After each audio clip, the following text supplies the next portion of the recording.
actually that vicarious trauma and not being able to do anything, like put hands on, yes, is actually worse in some ways than being actively participating in, whatever happened. Welcome to Elevate, the gathering spot for first responders, their families, and the communities that support them. Well, hello, everybody. My name is Kyle Goodnight with the Elevate podcast, and we've got Anna and Kasey with 9/11 Delta podcast. We're doing something. They told me they've done this once already, so this is my first time doing a dual podcast.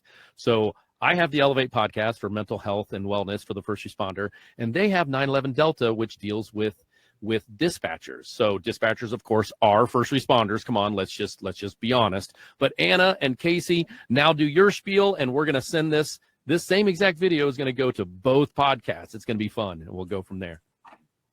Cool. All right. Well, I'm Anna and the co-host of 911 Delta, and Kasey and I always say that we've been tethered for life from working in the comm center together. So that's why we decided to start this podcast and raise awareness for dispatchers as first responders, also for dispatchers' mental health. And what I've kind of learned doing the podcast is that getting the word out to people on the street that, hey, we are kind of a team, and, Absolutely. So, 100%. And just a little bit about my background. I'm a paramedic and a respiratory therapist. I don't consider the person calling the code blue overhead not part of my hospital system. They are, right, when I was in the hospital. So you guys are the ones that tell us what's going on. You guys give us pre-information. You guys give things over the phone to help save a life or to help stop bleeding or CPR or just get a better picture for us before we get there. So I have no clue why this is a debate in this world. And we know, I think you guys are on that Facebook page, aren't you, where are you on that dispatchers are first responders Facebook page? yes. Okay. Yes. Okay. They're like each day, each week, there's more and more like, okay, we've got this many votes in Ohio and this many votes and some. So they're trying to get it past the legislation to call you first responders. I totally believe it. And also too, with that being said, I totally lump you into the mental health portion of it because vicarious trauma is real. Right. We all know that. All three of us know that vicarious trauma is real. I've done a deep dive on my own trauma. Mine, if you guys don't know what the ACEs score is, it's a huge thing for first responders. If you don't know what it is, I can explain it really quick. But my ACEs score, it was a result once I figured out everything. It was a result when I had my crisis. Right. It was until my 21st year in healthcare, and I've been in healthcare for 27 years. I've level 1 trauma centers, level 1 ICUs, the sickest of the sick, the grossest of the gross, 12 years before I became a paramedic. And then about, year 20 of healthcare. So that would have been year 12 of being a medic or so. I had a family of 4 pass away from carbon monoxide, and my daughter knew the girl that lived there. One of my groomsmen knew the dad. I stepped off the truck, and here is a friend of mine, an acquaintance of mine from high school, Kyle, go save my brother. Firefighters in there right now. They're using their SCBAs. I don't have that. I'm just a medic, but we're going to do everything we can. And of course, they were gone. So I got home. My daughter's crying in the kitchen. Somehow, social media.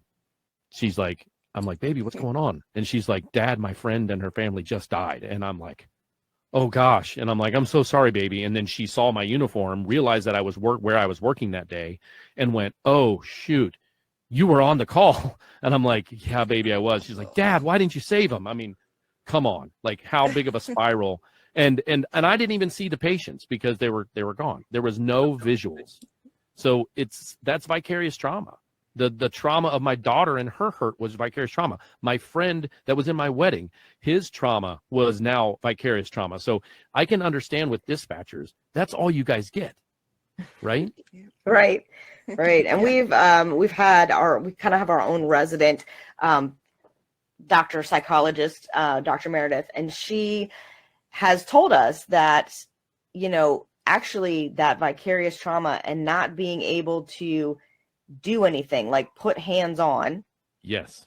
is actually worse in some ways than being actively participating in, whatever happened. 100%. And because she works with a lot of law enforcement, and she's like, it's always the guys who can't get there in time, or they, whatever, or I shouldn't say guys, but people. Yeah. And so definitely and sometimes we just interviewed a law enforcement officer. He's retired now, that has a best-selling book, and he said, like, oh my God, it just left me. I don't know. You're gonna have to edit that out, because I don't know what I was gonna say. It's okay. I don't edit anything. This is raw and real, and I don't mind it. So, oh my God, okay. What did Michael say? It'll come back. He said it'll come back. Yeah. But he said that that's one thing that he realized. He had an officer-involved shooting, and that initially he was like, I don't even know why the dispatcher is here for like the critical incident debrief and stuff like that. He's like, but she didn't know. For 4 hours, she hears shots fired. And then know who's alive and who's not. Right. Because, the brass come in and they scoop them up and take them away. So she doesn't know. Is it one of my officers that's been shot? Is it a suspect? Like, I don't know. And and a lot of times I think it may be firefighters and law enforcement officers, like, they don't realize that we do have a sense of responsibility for you on their the street. safety, for us, for the community. You have a double and we do too when we're driving fast or with lights and sirens. We have that double. We have that double as well, because we got to make sure we do regard, and travel through intersections and whatnot. All of us do. All of us first responders, but you do too, because you care for us, but you're also caring for the patient or the family member on the other end of the line in real time before we get there. Like, you're their only hope, for the first 4 to 8 minutes, depending on where you live. Our run times here are typically a couple of places in my county, it's an 8-minute response with lights and sirens, but most places we try to we try to be there within 4 minutes. But we also have fire EMS and county provided EMS. So we have a plethora of you can't throw a dart without hitting a paramedic in my county. Nice. Yeah, so that is nice. So I have a question for you, Kasey. When it comes to because you're both not in the field anymore of dispatching, and I can only assume, I've talked to any dispatcher I meet, I ask him this one question. So I'm going to ask Kasey first, and then of course Anna, if you want to answer as well.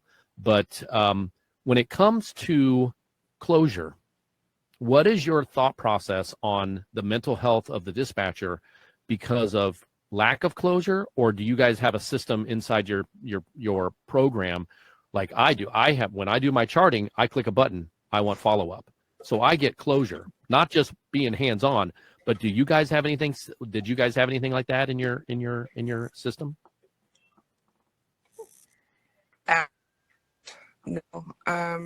We ended up having a what do they call it? A CISM team, which was basically made up of folks that we worked with, and to be quite honest, probably didn't like half of them or didn't trust half of them. So why the hell am I going to open up? And you already feel incompetent, you already feel down, you already feel all these emotions.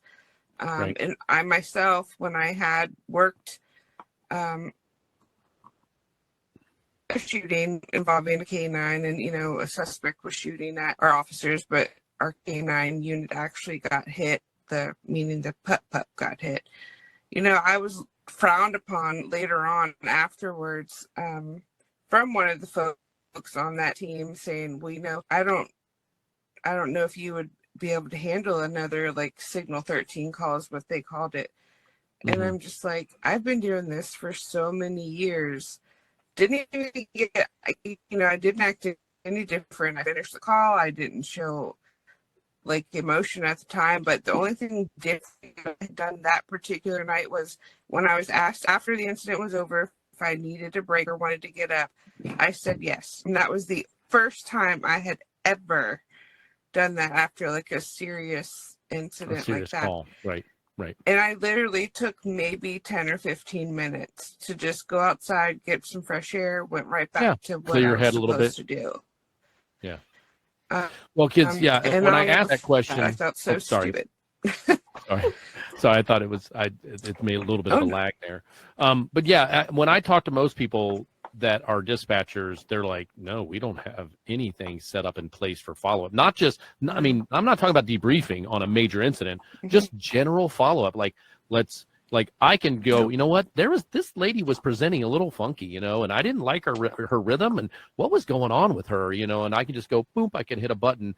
And we have a team that has liaisons with the hospitals that we take them to, and we have one person for each hospital in my area, and they get follow-up, and it's huge for us. And if any dispatchers are out there listening to the Elevate podcast or the 9/11 Delta podcast, and you don't have a follow-up system built inside your stuff where someone in your group can actually get or through the EMS or fire agency can get you follow-up, I've talked to several people on my podcast about follow-up that just like that whole thing, when you put hands on someone and you feel like you're doing everything you can in your power, there is some closure there, and follow-up is just like that. Anna, do you have anything to add? I just think most dispatchers don't have that, right? And especially, I think the bigger center that you work in, probably the least likely you are to get that, because at least in a smaller, for instance, where Kasey and I worked together was a combined center. We were sheriff's office employees, but we dispatched law enforcement, fire, and rescue. So we had a pretty decent working relationship with the sheriff's office. And, we could call them. And there's some of the sergeants and first sergeants that would be proactive and say, hey, this is what happened with that, domestic or whatever. Same thing on the fire side. We'd have some of the battalion chiefs or some of the assistant chiefs that knew and, would follow up with us. But otherwise, you got to ask, you got to go out there and say, hey, can you find out for me what happened on this call? And but it's pulling teeth. It's a whole right. other loop. Yeah. Right. Yeah. It's not like, can I get an email? And especially okay, what if you we get a detailed report. We get like the patient, we get a true report from the doctor who wrote the notes in the ER and see what their path was, which is really nice. Now, of course, big runs, we do have a debriefing, or we do have, like, if it's a save or a birth. Hey, I had my first childbirth 3 months ago, by the way. First one in my career, 27 years. Really? Yeah. Wow. Yeah. Awesome. I still have a high about that. It was just, I've been around plenty of births. I've been around my own children's birth as well. And, I've been around the ER scene when births come. I've been around C-sections for my mom. It was a code blue up in while they were doing a C-section, but I was supporting the mom, so I wasn't down with the baby. But yeah, so it's one of those things where I've been around births my whole career, but this was the first time I was Johnny Bench, and while we were rolling down the freeway getting to the hospital. Yeah.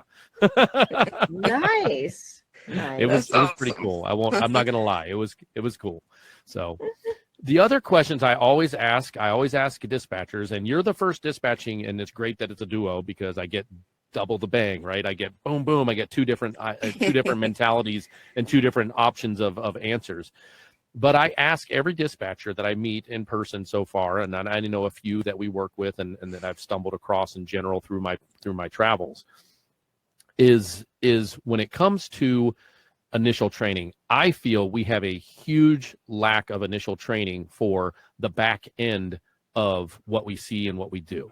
So we are, as an EMS and National Registry, I'm in Columbus, Ohio, and if you know where the National Registry is, it's about, as a crow flies, about 2 miles from my house.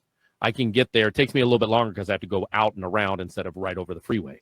So I am very close to the National Registry here in Columbus, and they have put forth a criteria to talk about mental health in the classroom now, which is wonderful, right?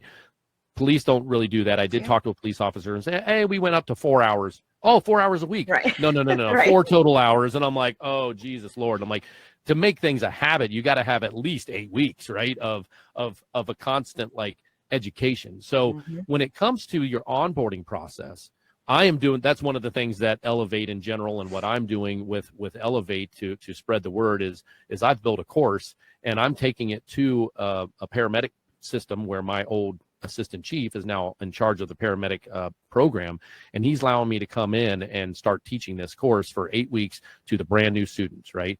And it goes through all kinds of stuff, but that's going to be more intensive training than anybody has ever got, other than maybe a sprinkle or a dog. I talked to one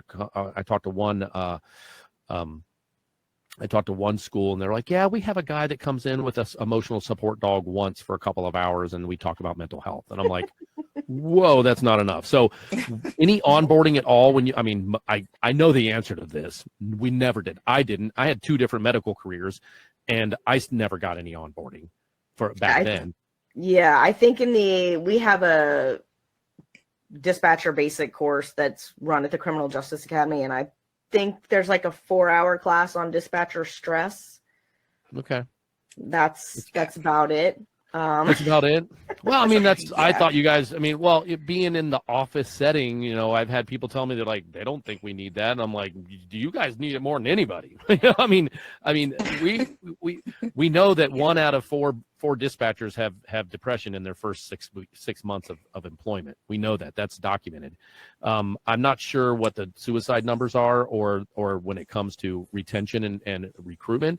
I just know that we have a hard time recruiting, and our retention's a little bit better because I think we are a little bit more open of a department when it comes to mental health, and we have programs and systems countywide, not just with EMS, but the whole entire county. Like even the water company has the availability to open up an app and get some mental health help. But it's one of those things where, if systems don't take this seriously, I actually had, I'm going to go ahead and I'm going to talk about it. I wasn't going to talk about it, but I'm going to talk about it. I just had somebody cancel on my podcast, and the reason is that their command staff isn't ready for the exposure. And he doesn't want to come back on him in a negative way. And he's the leader of their wellness program.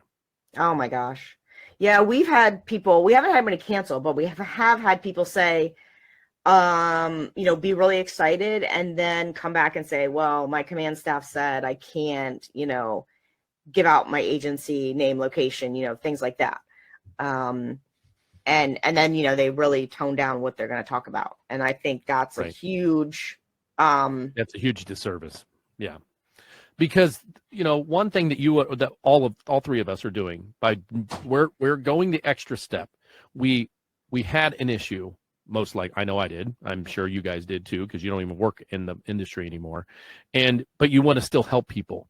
And the only way you can help people now that you're past this trauma is start a podcast and talk about it and try to normalize it and try to tear down that goddamn stigma.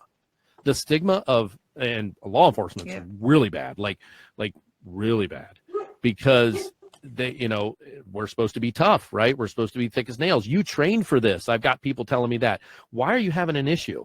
You trained for this. No, actually, we didn't train for this. Right. There was no part of training. No, I trained to save your life, 100%. Right. I trained like crazy to do that in several different modalities. You have an airway issue? Boom, I'm your guy, right? When it comes to training, trust me, when it comes to the medical side of stuff and the trauma and the airway stuff and the pediatrics and the geriatric, all that stuff, we get our training. We have an amazing training program now that my department started 3 or 4 years ago, and I'm actually part of that group. And we develop training, and I take it out to my unit day, and I do all the training for all 5 of my side of my county. And it's great. I just love it. And I'm a huge part of it. I don't want to even become a lieutenant. I don't want to advance through the ranks because I like the training so much, because, if you haven't noticed, I'm an extrovert. So, but yeah. So I've done a lot of talking, and I feel like I've interviewed you guys. I'm not from Pittsburgh. Use guys, I know. I think it's my lack of drinking water all day. Yuns. We've got family in St. Louis, and they say yuns. Yuns, yes. Yuns. Yep. Mm-hmm. So Yeah. go ahead and those are the main questions I wanted to ask, dispatchers, the first dispatchers I've ever had on the Elevate podcast. So I'm going to have more. I've got one of our employees was a dispatcher, and I definitely have to have him on because he shared something with me on his very first day of being solo. He got a suicide attempt that was successful over the phone with him. And he still says, I can't sleep at night. Like, he is showing, luckily he's functioning well, but I don't know when it's going to sneak up on him. You know what I mean? Right. So Had two I of those in check my in on 16-year career. Oh, Yeah, definitely do. Yeah, had two of those. No births. Never had a birth in the 16 years, but Never had a birth. I don't really know. I know I had one birth. And it was in the toilet. It was one of those.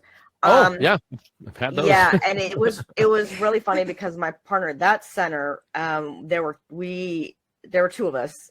We only dispatched fire and rescue, and I had initially picked up the phone. He was starting the call, and then I hear him say, "Don't sit on the toilet," or tell her to get off the toilet. Oh. And he had several kids of his own, so he was like already well prepared, and he's like, tell her to get off the toilet. And it was like a teenage girl who we thought was her first pregnancy, and she just didn't tell anybody and didn't know. Well, come to find out, it was not. It was her second, and she just didn't tell anybody. But yeah. So that was, and then he's like, he's like, can you come here? Because mom was like getting crazy, so I had to jump in and take the call, and he's trying to deal with EMS, and it was kind of a chaotic call. There was a whole bunch of things going on, but and then I don't really remember if I know I've had some near misses, and my husband is the king of cross your legs. Like, he doesn't. Oh, really? No, he's not doing that. So, he doesn't know. You're on your own. You gotta hold it till he gets to the hospital. Right. A little bit about that. So we just got the Noelle mannequin. Have you heard of the Noelle mannequin? I have heard of it. Yeah, I haven't seen it. It's a mannequin that has this like motor in it, and it pushes the baby out. And so we have a scenario, right? And we've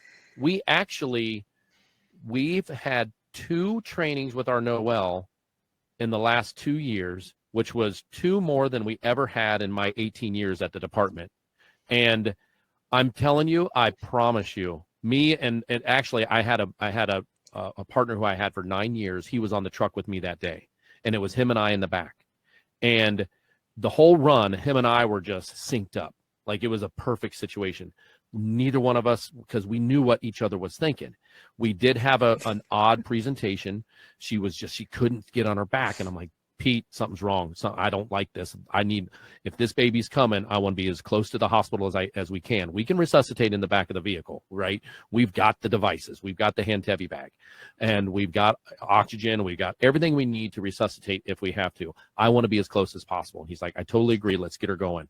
So when we're in the back of the truck and all of a sudden we have crowning now, and I'm like, it's on now. But because of that training, when we got done, I'm like, Pete, he goes, what? I'm like, were you oddly calm? Like, the whole time? I didn't even have I had zero like jitters. I had, and I don't want to say jitters as a nervousness. That's not what I'm trying to say. But all of us first responders know what that is. There's a heightened sense, right? And you get ramped up. And we were just like, do. And I'm like, okay, here's my clamp, and here's this, and I'm going to set this up over here. And, oh, it's crowning. Hey, Pete, we're crowning. Okay. Hey, guy who's driving, we're crowning. Don't hit any bumps. He goes, you want me to pull over? I'm like, I'll let you know if we want to pull over. We were just so calm. And when we got done, he goes, Kyle. And I'm like, what? He goes, you know why we were so calm? And I'm like, I don't know, because we worked together for 9 years prior to this. And he's like, no. He goes, we've had training. Like unconsciously, we knew our shit, and I'm like, oh my God, you're right. And I will die on that hill about training. And people say, oh, why do we do all this training? I'm like, because it's mental reps. Because the mental reps, when the mental reps happen, then the actual reps are a lot less different, or a lot less, hectic. So yeah, for sure. So true. The military has proven that that's the thing. just doing it over and over and over again. Right. So. Well, and that sucks with you guys. Your mental reps are listening to old calls and crappy calls, so you're getting vicarious trauma through the crappy calls. You know, one dispatcher told me that's how they trained. I'm like, what? He's like, oh yeah, one of the school shootings was our training, and I'm like, oh my god. I'm like, God. like, oh, Yeah. and he's like, yeah, that messed me up, and I wasn't even on the call. It was 5 years before I got my job, and I'm like, oh my god. I'm like, if anybody in this world needs to be labeled a first responder and get pre-mental health, training about how to unpackage things, it's the dispatcher. Which I love that your podcast is doing that, because I have actually learned a couple like new therapies that I hadn't even heard of before. Right, and that's what my podcast is all about. So I'm like, don't get me wrong, cool. Yeah, with the brain wave, Dr. Lipoff was on about the Stanglian block, which like crushes PTSD, and he's changing PTSD to PTSD. I have not listened to that episode yet. Oh, it's so good. But the law enforcement officer that actually is going to be released on our pod tomorrow, he did that. And that was the first time I had heard of it. So when I saw it pop up on yours, I'm like, oh, cool. Ooh, this will be another. I had only learned about it the day before I recorded with him. Oh, wow. I didn't know that's what he did. I thought he was just changed. I got his information by putting on Facebook that I want to talk to somebody about the difference between PTSI and PTSD. Mm-hmm. And he's like, oh, I know all about that. I'll come on your podcast. I'm like, great. And he's like one of the main doctors who's going to Congress trying to get PTSD changed to PTSI, because he's got documentation that there's more death with the diagnosis of D than there is with the diagnosis of PTSI. Wow. Because think about it, the stigma, I have a disorder. I'm a normal human. Don't have a disorder. I'm not. No, and that it sends them down another path, where an injury says, hey, I just blew my knee out. I know I'm going to get better. Things heal. It's an injury. And he has proven that the PTSI has saved lives. However, our Congress wants more information, and he's like, right. Yeah. Oh my God. Well, I still struggle, even though I've been out of dispatching for a year and a half now. Everything that I have went through in my 16 years, and I have pushed it down. You know, that's what we all do. We push it down, and then now it's like a lot of things trigger certain calls, and I mean, I still can handle it fairly well, but I can tell you it still messes with me a lot. It messes with me a lot more now that I don't know if it's because now I have time to really think about it, whereas, you know, while you were still doing it and staying in that mindset, like you didn't really have time. But yeah, it's definitely, and that's one of the things we do talk about, like when you see folks asking the question, oh, I'm a new dispatcher, I'm thinking about it, like any advice? And it's just like, well, if you're not jacked up before you start, you're definitely going to be jacked up when it's over, right? You know, or at least a certain time in so I don't know, and it's a shame that it has to be like that, but right. Well, one of the things that I built around when I was building my course, because I came out on the other side in a better place. I did the EDMR, you know, the EMDR, sorry, and I got into my booth right there next to me, and I which is a silence booth, and I shut myself off to the world. I was on a Zoom during COVID, and EMDR helped me a lot. And I know it's not for everyone, but when I got on the back side of that, I'm watching a class. I'm in a symposium, and we're talking about the same shit, right? We're talking about 12 leads and trauma, and I'm like, why doesn't anybody get up and talk about our fucking mental health? Like, what is the problem with people? I raised my hand. So the one thing I didn't tell you earlier about my CO run was within 30 days after my first CO run, my whole entire township went down with power, with no wind. So everybody's generator, and I'm out rural, so everybody's house has generators, right? Some had alarms, Some didn't. I rushed 4 kids, one of them unresponsive, to the hospital from that night, and another guy showed up on our front porch at 5:30 in the morning. He's like, "Hey, this thing's going off." I'm like, "Thanks for leaving." I'm like, "Anybody else in the house?" "Yeah, my wife." I'm like, "Holy crap, call her right now." I ran him hot back to his own house, first time ever. Right? She was still on the front porch, thank God. Jeez. So I got home from that run, and I started spinning. I was already showing symptoms of issues. I was losing time. I was in stores for one big incident. I was in a store for an hour and a half trying to find chicken fried steak. And my buddies were like, I was in there 20 minutes. They're like, "No, Kyle, you were in there for an hour and a half." I'm like, "What?" Right. So yeah. So I was already showing signs from that. And then this happened. And I raised my hand right away. I didn't feel right. I wasn't suicidal, but I didn't feel right. I wasn't my normal self. I felt very deep and very dark. And I called my mentor, and she was our assistant chief at the time, and she was in my first debriefing. I'm like, "Jenny, something's wrong. I don't know what's going on." She's like, "Are you safe?" And I said, "Yeah, I think I'm safe right now." And she's like, "I'll be right over." She goes, "Where's Jen?" I'm like, "Jen's upstairs getting ready." She's like, "Don't let her go to work until I get there." I'm like, "Okay." Jen's my wife. So, and Jenny was my chief. So, you're Jenny. Yeah. So, great name. So she comes over and we have a huge conversation, and she's like, are you willing to go to a counseling? And I'm like, "Absolutely." I'm like, "I don't like feeling like this. I'm a happy-go-lucky guy, right?" And I'm like, "Absolutely. What do you want me to do?" And she's like, "Let's try this EMDR thing, and let's just, if you've never tried it before, there's a lot of big positive stuff about it. Let's just do that, and then when he can clear you, you can come back to work." I'm like, "All right." She's like, "I'm going to check on you morning and night every day until you come back to work." I'm like, "Awesome." So I raised my hand. Come on, people, listen to this podcast. Raise your hand, and don't get so deep in crisis where you're forced to raise your hand because you're sitting in a truck and you've got your Glock next to you. You know, I mean, because I've heard those stories too. Oh right? yeah. Raise your hand, people. Raise your hand. Mm-hmm. You're not going to raise your hand to Yes, someone who's been through it. They're not going to that's for ridicule sure. you. Right. Sorry about that. I talked over you. No, I totally agree. Like with You're fine. the symposiums and the conferences and all that, like let's do a better job. Like, again, I've sat through a couple of them for dispatchers or EMS, and it's like it's the same crapola every time. Eat healthy, exercise, don't drink. Yeah. Look, okay. I mean, that is an issue, but yeah. And we're Right, 30% but- more likely to abuse alcohol or Right. drugs. So But yeah. we need to go, hey, when this starts to happen, when you start to feel like this, then that's when you need to raise your hand, not when you're, a case of beer a night in, right? You gotta Right. Well, so and here's another big thing. That. Right. Here's another big thing, and I mentioned it earlier, and I don't know if you have heard about the ACEs score yet. So do you guys know what the ACEs score is? ACE. So adverse childhood incident or exposures. You heard of it? I have heard of it. Yeah. Yes. Mm-hmm. I have heard of Very, very, very important for us as first responders, right?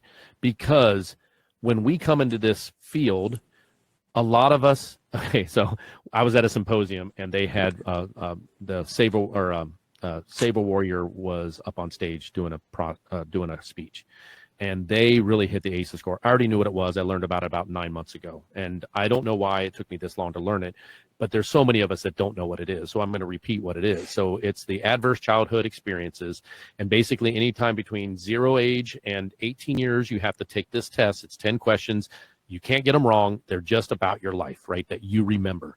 One of them is, were you ever sexually abused? One of them is, were you ever physically or mentally abused? Did you ever see your mother or father get hit by the other mother or father? Did you have an overdose, or did you have a substance abuse in your home? Was anybody in your home incarcerated? There's 10 questions. It's standard. It started in the 80s. So they're all this, you look up ACE''S score or quiz, you'll find a plethora of them on Google, right? All of them are free. You take it, you find out what your score is, right? Anything above 5 is detrimental. You have increased heart failure, you have increased trauma, you have a 500% more chance of suicide from 4 to 5. it's unbelievable the stuff that lines up with the ACEs score, and they don't talk about it with us. They should tell us about this stuff, because if you had childhood trauma and you're now in this industry where you're going to see trauma, you are already set up like me. I had trauma so come to find out, flashback to the CO call. When I was a Cub Scout, one of our happy-go-lucky, extroverted Cub Scouts, his whole family succumbed to carbon monoxide, and he was left a vegetable. He was still alive, but he was mentally and physically disabled because of CO. And that affected me when I was 11 years old, right? Like, nobody talked about it back then. And then now this happens, and it's like, boom, that's my trigger. So we need to know what our ACEs score is coming into this industry. And now that we're in this industry, if we understand what our ACEs score is and we can unpackage it, and I will let you know, unpackaging your ACEs score isn't fun, but there's modality, and that's another reason for the Elevate podcast. I'm bringing different modalities so you can unpack it. I'm giving you advice to read a book called The Body Keeps the Score, which is one of the prerequisites of anybody that in healthcare should read that book, period. I will die on that hill too. If you don't read that book, and as a healthcare professional, you are doing yourself and your colleagues a disservice, because you need to know the stuff that's in that book. Unbelievable book. Yeah. But so at this symposium we were at, it was a mental health symposium. Save a Warrior was up on stage. They asked this question: what is the ACEs score of an incarcerated person? 5 is bad. The average ACEs score of an incarcerated person was 7. Interesting. I mean, that's average. So there was definitely 10s. There was definitely probably maybe a little white collar people, who knows. But then he shared with us that out of over 2,500 participants in the Save a Warrior program, what was their average? And these were all soldiers, first responders, and nurses. And what was their average ACEs score? Exactly the same. 7. And we're serving our community. And we're supposed to tough it out. Yeah. And you're trained for this. Are you, Well, and we've talked about it on our podcast. But there's a lot of people that when you've had that trauma, then you want to help people. You want to serve people. And that's true for the military too. There's a lot of people who go into the military to escape something like that, right? Yep. So that totally makes sense. But you're right. Why don't they? Yeah. Why don't they tell us? Teach us about it. Yep. I'm going to teach any first responder class that I can get into, and when it comes to their academy or their first year of paramedic school, I am doing everything I can to get into those classes. My old assistant chief has given me the platform to be able to come in and talk to his group, and not just 1 2-hour session. I'm going to take them through everything I created, and we're going to talk about ACEs. We're going to talk about epigenetics and what happened to our family before we were born and how it affects us. We're going to talk about mindfulness. We're going to talk about finances. We're going to talk about all kinds of. It's all part of my course, right? And I can only hope, and I have the positive mindset that I retire in 8 years, that by that 8th year, that a curriculum of something like what I'm going to be taking to his class is going to be standard in first responder world, including dispatchers, y'all. It's definitely needed. Yeah, that would be awesome. It's definitely needed for sure. Definitely needed. Yeah. Yep. Yeah, for sure. Well, do you guys have any questions for me? I mean, thank you so much for listening to my podcast and tuning in. As you mentioned before, I've listened to your podcast. It's great. The one that really made me go, you know what, I'm reaching out to them was when you had your resident psychologist on, and what you guys talked about. I'm like, oh, I'm coming on now. I'm going to come on their podcast. They're going to come on mine. We're going to get to know each other. Yeah. Yeah. It was a good episode. Yeah. She was amazing. She's awesome. I do have one question for you, Kyle. Sure. Because I know you're a busy fella, but what advice would you give someone who is new or considering a career in public safety, whether it's EMS, medic, dispatching? Yeah, and often I get friends and family members calling me up and say, hey, my nephew wants to be a paramedic or a firefighter. Will you talk to him? I'm like, heck yeah, I'll talk to him. So I talk to him, and I don't sugarcoat stuff. I tell him, I'm like, listen, it's a great career. You're not going to make a lot of money. If you want to make money, don't do it. But we need people. If you have the will, if you are willing to learn what to learn, and you're willing to run into danger and into a bad situation to help people, if that's your first instinct, then you need to follow it. You need to find out if you can stomach it, right? And some people can't. Some people get through their first couple of runs and their ride time and they can't do it. So, you know, when it comes to advice for anybody, first is, one, we need you. We have an epidemic on you know, a crisis right now nationally in America, let alone Canada. Canada's worse. Well, look, here's two people that left the industry because of mental health issues, right? And it's hard to refill your spot. So retention is a problem. Recruitment is a problem because people now with social media and podcasts and me talking about this stuff, people are like, I don't want to go have problems. I don't want to see that crap.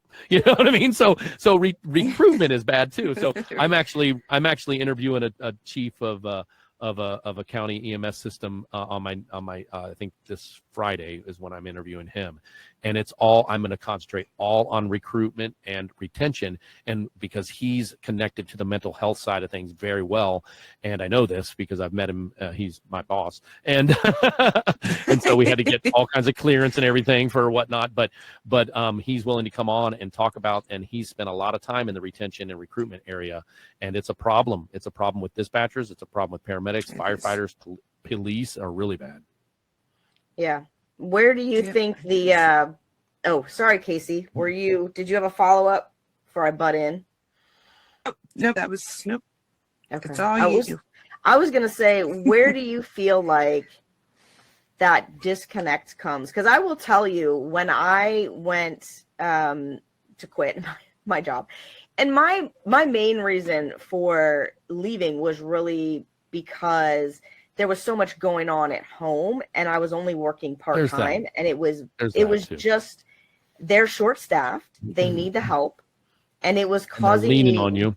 Right. Yeah. More stress to be worried about, you know, when I could get in there and when I couldn't, and if I would get a page, you know, like, so, but when I went in, the boss says to me,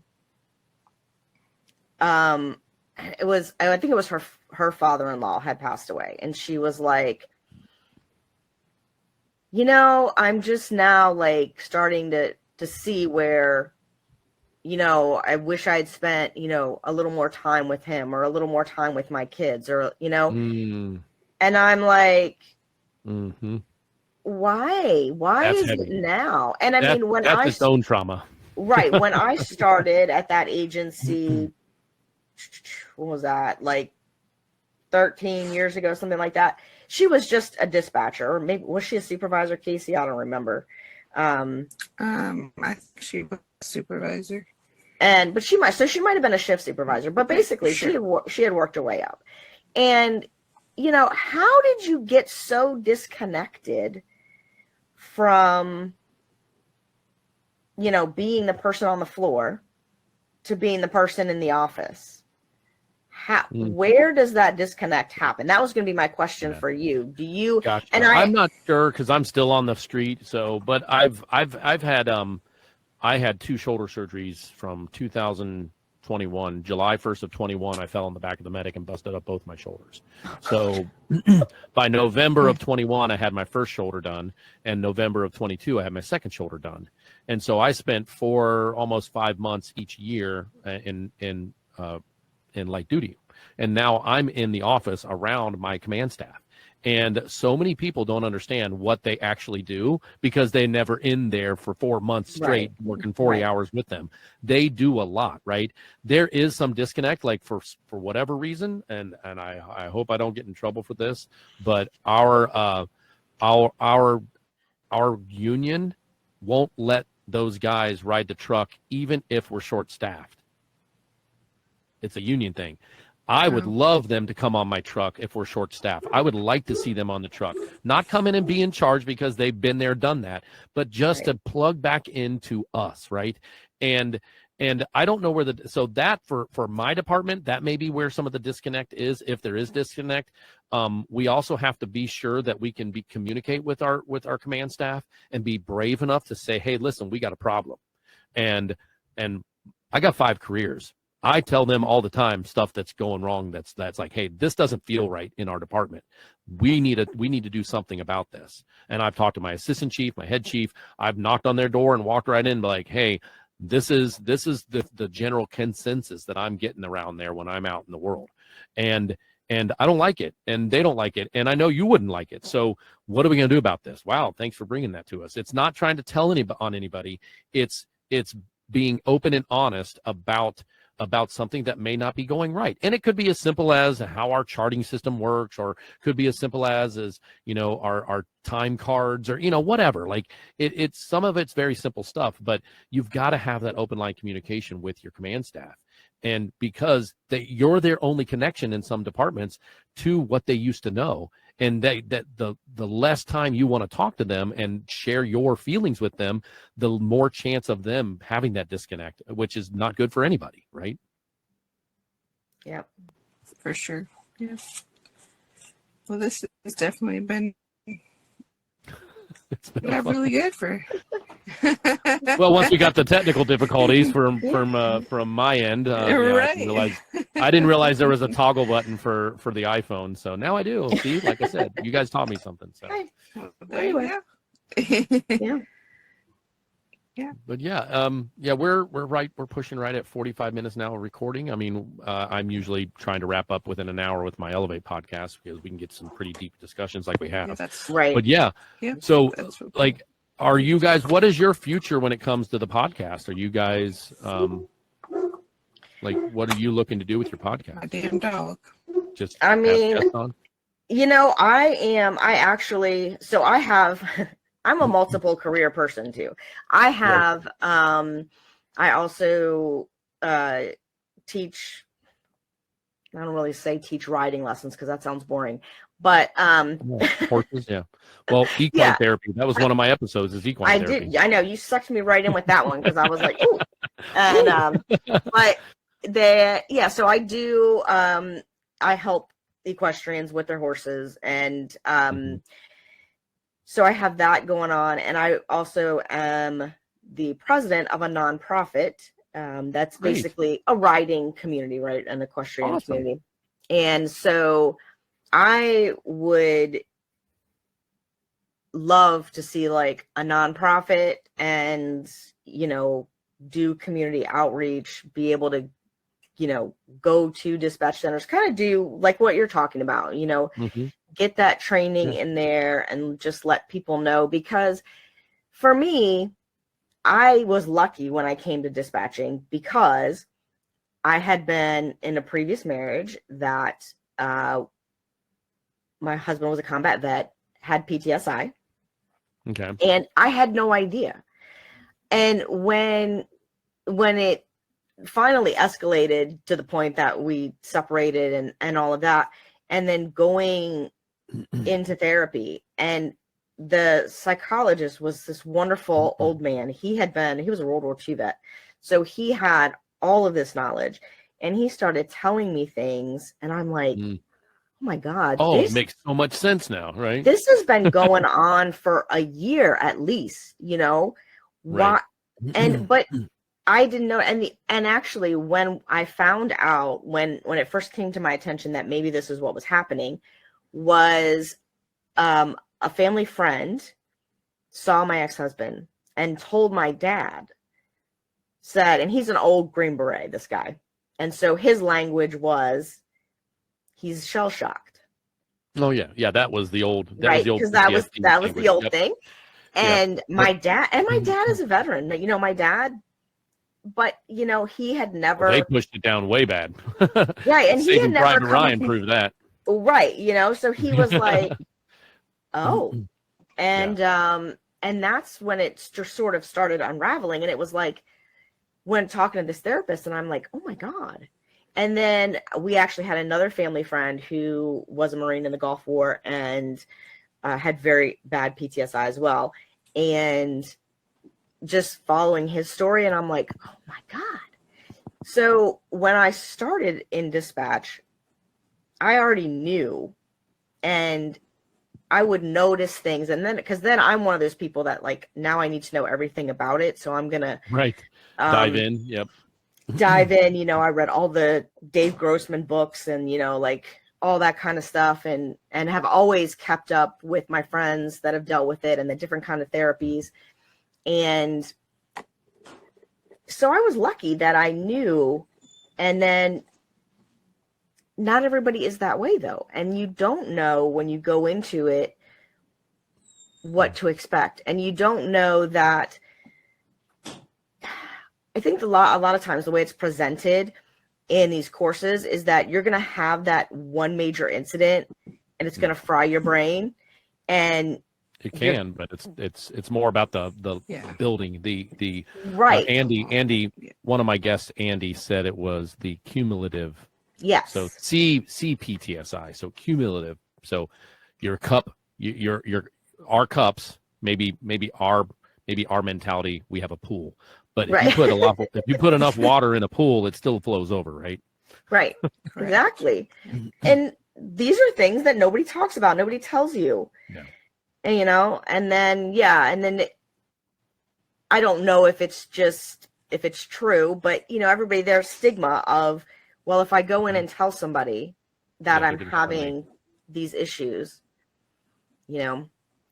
Well, and that's another reason why I created my course. I want people to find me and find my course through the Elevate podcast or through Facebook when I mention it in my Facebook group and all that.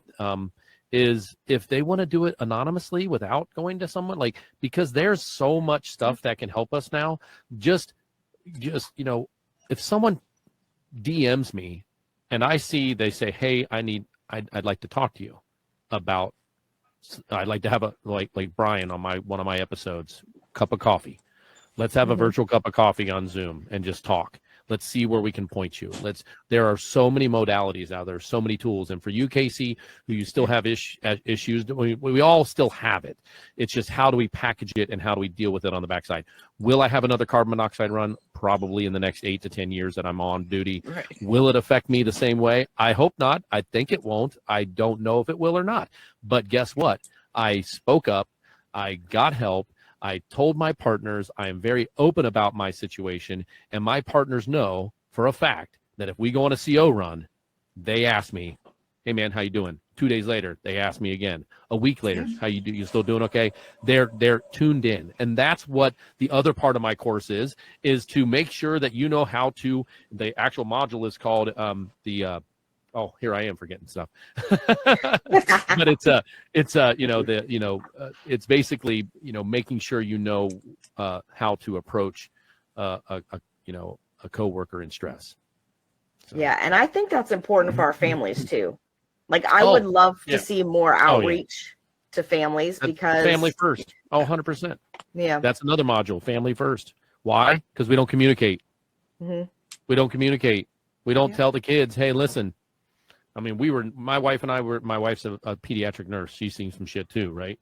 And age appropriately. Now, I'm telling you, age appropriately and without destroying HIPAA, we would share our days with them. Now, we would just, hey, you know, I had a pretty bad accident yesterday, and if I'm not quite as normal as I am, I just let you know that my mind's in a weird spot right now. I'm going to be fine, but you know, just to know, and I never shunned it for my kids. And you mentioned earlier about when you left your industry, and I meant to ask you about this and I meant to even mention it. A lot of people think that, oh, you see, what's the first thing somebody asked you when you find out that you're a dispatcher or a paramedic or a firefighter or a police officer? What's the worst thing you've ever seen? Oh, right. You don't want to know. Trust me. Yeah. You don't want to know. Like, trust me. I'm not telling you because you'll have vicarious trauma from it. Just me thinking about it now is sending me into like, shit, damn it. I didn't want to think about that today. But, but on the other hand, is what people don't understand is it's just as bad, because do I want to leave my family for 24 hours every third day? Absolutely not. But I got to do it. I got to pay the bills. I got to have insurance. I got to have a retirement. Right. And do I love it that my garage door has broken now 3 times when I'm on duty? No, I don't like that. It doesn't make me happy, right? So there's still stress and trauma that's happening in our families because we're first responders, right? And I think I think the layperson doesn't understand that it's not just about what we see or what we deal with or what we hear on our headsets, right?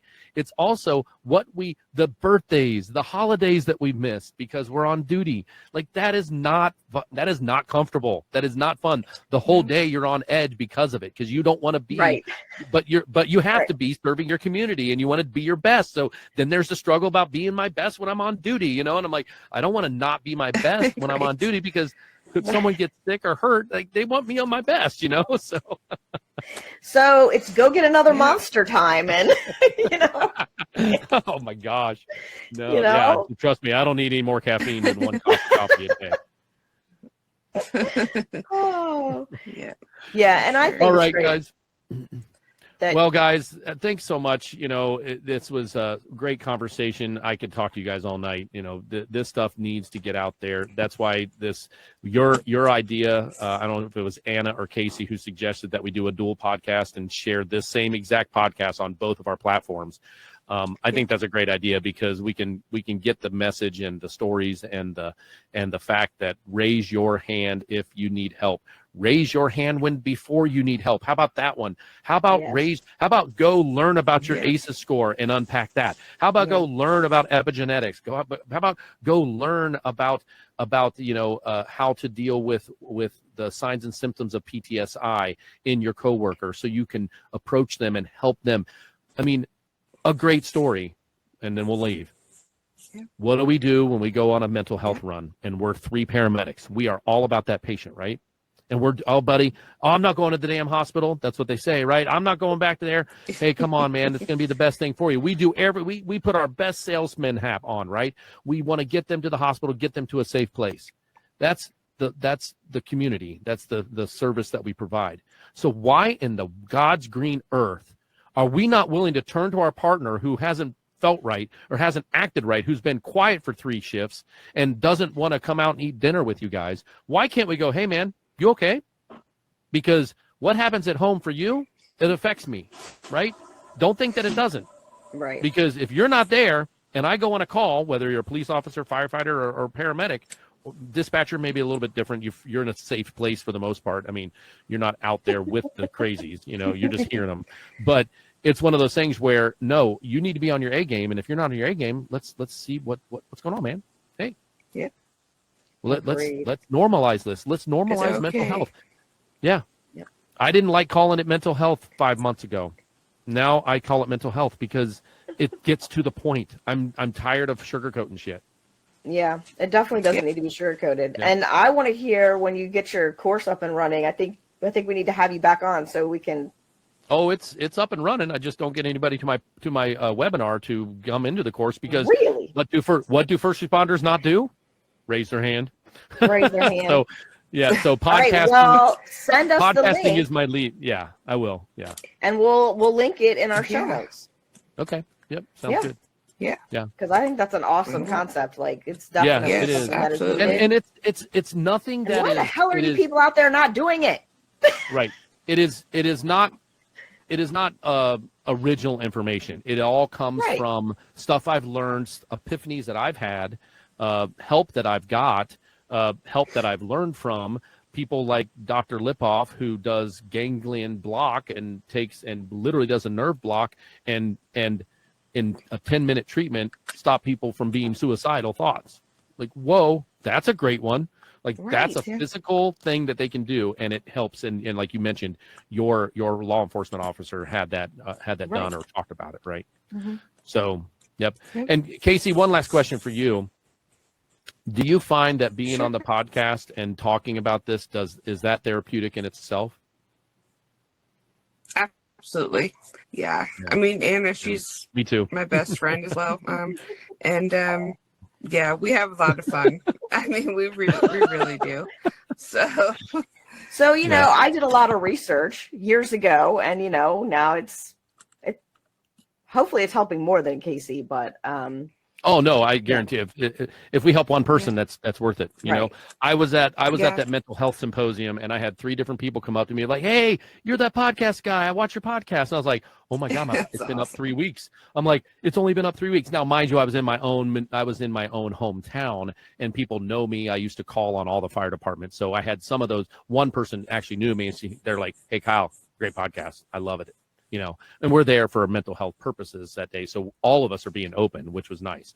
We just need to normalize it. That's the biggest. I think if that's any message of this episode is, well, find out your ACEs score and unpack it, and normalize the fact that we need this in this industry. And a third thing. Let's just go ahead and like round it out with the third thing is that, come on, everybody, dispatchers are first responders too. Yes. Yes. Yes. Yes. Preach it. Amen. Yes. And Cool. number For 4 sure. is Okay, nobody in public safety ever trained for this. that's right. Right. That's right. We never trained for Yeah. this, and we need to change that. We need to get the Yes, training. that It whole doesn't mean it thing. makes us weaker. It makes us stronger. I am a stronger person now, mentally and physically, because I had a situation where I had to go learn this stuff to help me and my family. I faced divorce Exactly. twice. Come on. Right. I didn't, thank Yeah. God we didn't get a divorce, but we have a 75% divorce rate. We're 50% higher likelihood to divorce than the normal person, which is already at 50. So that puts it at 75. And some studies say almost as high as 80%. 8 out of 10 people get a divorce in this industry. That's a problem. That's a problem. Yeah. And we can stop it if we just communicate and learn about all kinds of stuff on the front end, right? Yep. Yep. Indeed. All right, guys. Well, I'm going to go ahead and shut this down. Don't forget to like, subscribe, and share on whichever platform you're listening to this podcast on, the Elevate podcast or 9/11 Delta. Please share this if anything resonates with you and somebody comes into your mind that you go, oh my gosh, I need that person to see this episode. Share this episode. Just push that share button and kick it over to their text message, because our whole message, and I know this because I listen to their podcast, is the information that we're putting out there is not only to help the who's listening, but it's to help the people that they know, because that's the only way this is going to grow. It's like roots. We're roots of a tree, and we're going to grow, and we need branches, and then the branches and the leaves are all the first responders in the world that need this. Yes, Sure. indeed. And listen to Elevate as well, folks. Yeah. and it is that. Am I saying your Yes, podcast right for away? sure. 9/11 Delta. That's how you say your podcast, or do you say 911 Delta? We say 911, but So I did Whatever. have a question. Sorry, I mean I don't care. We'll talk all night. Delta. What is the significance of your my significance is the 1-1 for Elevate is the on and off duty persona of the first responder. oh, So- okay. Yeah. I So what is- actually was wondering what the 11 was, and I'm like, Yep. Yep. Okay. So ours is that the shift, like our best Oh, shift ABCD. ever, power shift was the Delta shift. We were, Delta. Delta, You were 3 unit. Yeah. yeah, You were we with were the third the person. like 5 symbiotic individuals that That's awesome. Yep. I love that. That's a great name. That's a great name. I mean, it's catchy and it's close to the heart, and yeah, it's great. And then, And of course, the tether Elevate. part is, because, we're in it for the rest. Yeah, for the rest of you, whether you like it or not. No. Ride or it. die. No. All right, guys. Thanks so much for talking to me and let me slap my jaws Yes. together for an hour. And I'm so happy to meet you both, and I feel connected. And we will forever be first responder friends now. And you ever need anything, please reach out. Absolutely. I hope, and I will do the same. If I need anything from you guys, I'll reach out. So Yes. I have no problem with that. So, Sounds great. cool. like, Thank share, you so subscribe much, on both Kyle. channels. That's right. That's a wrap for this episode of Elevate, brought to you by Frontline Empowerment Solutions, your partner in building resilience and fostering continued growth.